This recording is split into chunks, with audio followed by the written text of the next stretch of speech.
এসেছে। মহারাজ, এবার রাজকুমারীর করণীয় কি? এবার রাজকন্যাকে 7টা উপাদান একত্র করতে হবে। বাবা, আমি একটা জিনিস বুঝেছি, শুধুমাত্র 7টা উপাদান সংগ্রহ করলেই হবে না। আসল কাজ হলো মহা অমৃত জল সৃষ্টি করা। হ্যাঁ মা, তার জন্য এই 7 উপাদানকে তোমাকে এমন জায়গায় স্থাপন করতে হবে যা তোমাকেই খুঁজে বার করতে হবে।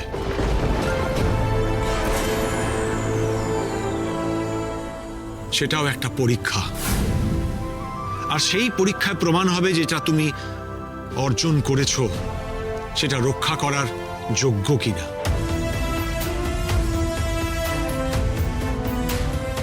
আরো পরীক্ষা দিতে হবে রূপকে? শুধু রূপমতি না, এই পরীক্ষা জটিলাকেও দিতে হবে।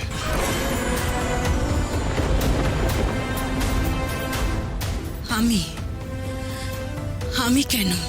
তুমি বলেছিলে না যে রূপমতি নিজের কোনো যোগ্যতা নেই, সবসময় ওকে সবাই সাহায্য করেছে?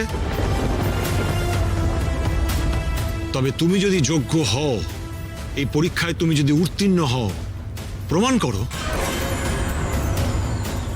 কারণ এই পরীক্ষায় রূপ আর তুমি একা যাবে। কোনো শক্তির সাহায্য নয়, কোনো বন্ধুর সাহায্য নয়, শুধুমাত্র নিজেদের বুদ্ধি আর যোগ্যতাকে কাজে লাগাতে পারবে। যদি তুমি রূপকে হারাতে পারো, তাহলে অনিবার্যভাবেই 7 উপাদান তোমার হাতে চলে যাবে।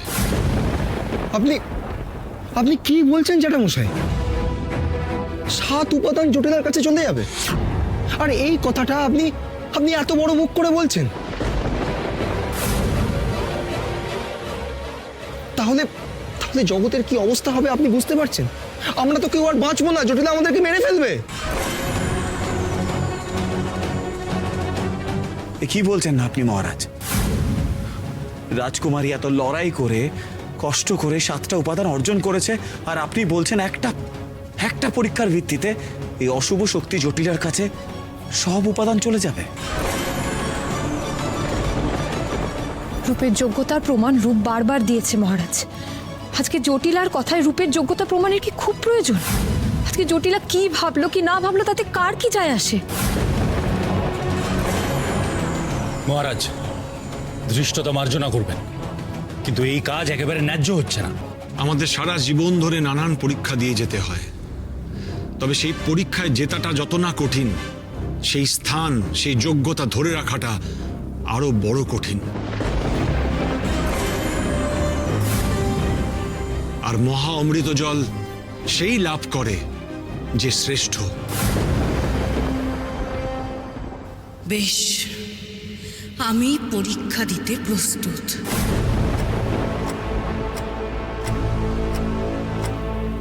আর এইবার আমি রূপমতিকে হারিয়ে ওই 7 উপাদান আমি অধিকার করবই।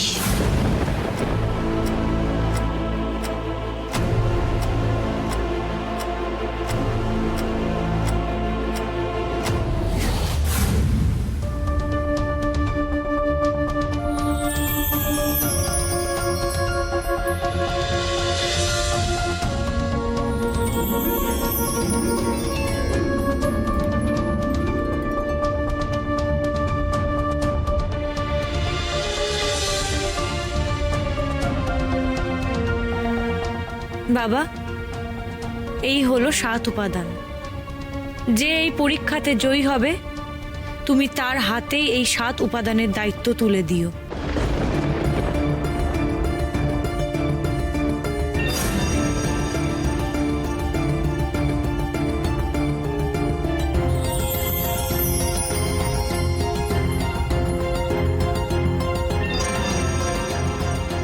এবার এই পথে তোমরা দুজন এগিয়ে যাও।